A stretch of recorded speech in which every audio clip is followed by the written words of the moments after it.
Hey, what's up, y'all? I'm KBHD here, and today I'm gonna try something a little different. See, up until yesterday, there were basically two types of electric cars, Teslas and non-Teslas, basically. And I say that because as far as charging, when you leave your house, you go on a road trip, the charging network you have available to use as you move, for Teslas, they can use Tesla Superchargers, which are extremely reliable, plug and play, super fast, optimized for the car, or a public charger as a backup. Kind of like this one. See a Model 3 charger, that's a public charger. And then for every other electric car, it's public chargers. Now, I did my video recently about this, about the public charger experience, which is not exactly ideal. There are issues with uptime, there are issues with reliability. Showing up at a charger, it's broken. Showing up at a charger, you're not sure if it's gonna be full or not. There's less than optimal experiences there. But today is the first day that is actually a little bit different, because Tesla has opened up a couple of select superchargers to be used by non-Tesla EVs. So I'm in the Rivian R1T today, as you can tell, and I'm gonna go find one of these because I looked on the map and one of them's kind of close to me. And we're gonna figure out what that's like and sort of answer the questions around it. So what's gonna have to happen is, if you have a non-Tesla EV, you open the Tesla app, you make an account, and you scroll all the way over, and you can see there's charge your non-Tesla. And you hit that. And as of right now, there's not a huge list. I don't know why it defaulted to Africa just now. Interesting. But when I zoom in, it starts to show me non-Tesla chargers in my area or near me. And as you can see, some of these are like regular, not super fast chargers, but there are some superchargers that have popped up. A lot of them are in the New York area, and one of them right here looks like it has 3 stalls available. It's in Brewster, New York. It's a 250 kilowatt charger, and I'm gonna arrive there with 98 miles of range left. So I'm gonna go. I'm gonna plug in, and we'll see what happens.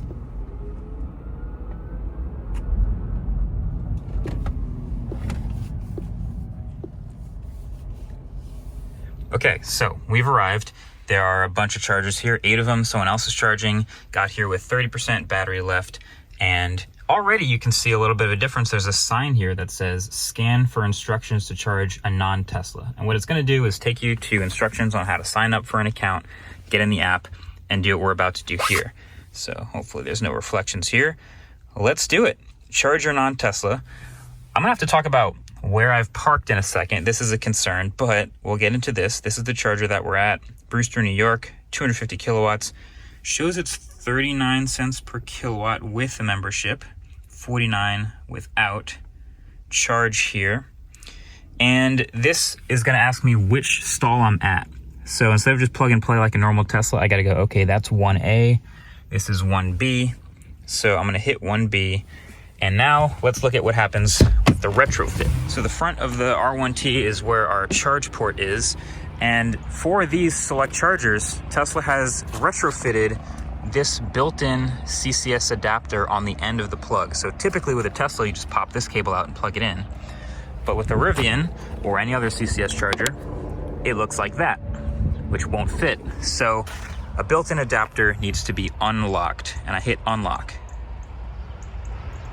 Push the handle into the dock, then pull out to remove. Okay, let's try it. Sure enough, that worked out for me. Let's plug it into the car. I heard the pin lock already, which is good. And ideally, that is the closest thing to a plug and play experience we'll have with a Rivian. And wow, it's actually already working. 60 miles an hour. 34 minutes to full charge, and we are moving 100 miles an hour of charging. Solid. That was really quick. Okay, let's talk. So a couple things to note here. One, if this was a Tesla, it would be plug and play. You just hit the button, plug into your car, and your car tells you everything about the charging experience. Here, this car tells me some stuff, but also the app is telling me some other things. Like right now, with my current cold battery, I have 143 kilowatt charging speed, which is pretty good. It's gonna tell me how much this charge session is costing, and I can always stop charging at any point if I want to. But there are a couple other things to note. Now, as I mentioned, the charge port on the R1T is front left. Oh, you can hear the fans going. This is what supercharging is like. Most Teslas, and as you saw before when that person was over there, actually every single Tesla has the charge port on the back left. So currently this truck is parked in a spot that would actually be occupied by someone who's over here. If I was sitting parked here, I would charge here, but now I'm blocking that spot. So if there were more cars here, I would actually have needed 2 free spots to charge with this car where the port is on the wrong side. And that's really the theme of the charging with a non-Tesla experience. I mean, it's working, which is amazing, and that's already pretty sweet. But yeah, it's non-optimized. This cable length, this parking grid layout, you can see back here, it's optimized for someone to pull in here and plug in on the park left and the back left, and everyone else will plug in facing out. It's not optimized in that way. You also won't have your battery preconditioned and warming up on your way to the charger for optimized super fast charging. And also, it's not going to be the fastest charging potentially even able to be accepted by your vehicle. This Rivian is capable of more than what it's accepting right now. But with this 400 volt setup, with what's designed for a Tesla, you're not going to max out the Rivian or some other really fast charging EVs. All right, what are we at now? 146 kilowatts still, nice. 6 kilowatts delivered. Charging at 325 miles an hour, nice. I mean, it's as simple as that. It's awesome that this now works. And if you are a driver of a non-Tesla EV, you now have this choice of going around working with public chargers and risking it, because let's be honest, it's a little bit risky, or the reliability and uptime of a potentially slightly more expensive per unit Tesla Supercharger, which I think I would pick every time. So this changes for me. This changes a lot of EVs and how likely I would be to recommend or buy them. Really, the idea, I think, with Tesla doing this in such a small amount of chargers is roll it out slowly and see how it goes.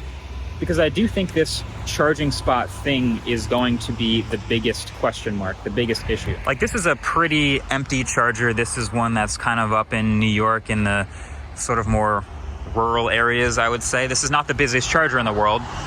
I wonder what would happen if they went to one of their busiest superchargers that has a line for Teslas in California or something like that, and you suddenly have a truck like this. You have a Bolt, you have a Rivian, you have an EV6, you have an Ioniq, and they're all messily parked and not optimized, because now suddenly you're taking up 2 spots for what would normally be 1.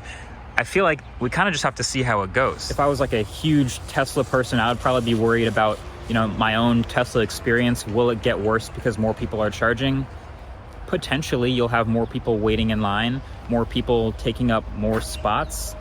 But like I said, for right now, it's only a few, there's maybe a dozen of these superchargers retrofitted with this magic dock, all in the US right now. And they all look like this. And I think it's a pretty clever integration. It's worked clearly super well. I'm charging. I don't have any complaints. This just made my Rivian a better truck. But I think that's the strategy. Roll it out to a few, and we'll see how it goes. Look, I'm not the only one trying it today. It just lit up on the app, so definitely worth a shot. All right, I'm here with a couple fellow chargers now, because you're with a Model 3. Model 3, yeah. Right? There is another Model 3, an F-150 Lightning, and the Rivian R1T, and the Lucid. And this is the thing we're gonna start noticing, is when more non-Teslas start to charge, I think the etiquette is gonna have to be, you have to ask someone to move over. Because at this point, if now we get one more F-150 Lightning or somebody with the charge port on the left, there's a spot, but they can't use it. And there's a spot, but they can't use it. So that's going to be kind of interesting. That's the first time that's ever... You know what? They also removed the charger from over there, from the corner. If you look, you see they're not like as staggered as they normally are. Right, they put that one as like a pull-in. Yeah. And so now the Lucid's like sticking out. Yeah. Because it's got the charger on the front. It's interesting. It's never been like this. You're making a video too, right? Yeah, absolutely. So you've got the last available spot that this could park. Yeah. Because if now... I don't think it's going to reach. So the F-150 Lightning is parked as far up as it can possibly get for this front left charging spot. Yep. Hold it out. There we go. It worked. And does the cable reach for that F-150? Oh, this is going to be tight. Boy. This is going to be tight. This is what we're talking about right here. Oh, the flap. I don't think so, Marquise. No, that's not going to reach. That's just barely... I mean, you could theoretically pull up 2 inches. But that's... Is it 2 inches? Yeah. It's 2 inches. If you want me to spot you, I can try. Otherwise, you're gonna have to go sideways. I think I'm gonna have to get closer. I think if I get 2 inches closer this way and then 2 inches up and just tap the front, it's gonna work. But right now, it's not gonna work. This is gonna be a huge problem. For a lot of people. So yeah, that's what we're talking about. This is probably the first time and not the last time that you're gonna start to see this like shuffling of who can charge where. Maybe you move over so I can charge here. Hopefully people are nice about it, but there's gonna be a little bit of an etiquette question when you've got cars that are not exactly optimized trying to figure it out. We pulled up as far as I possibly could.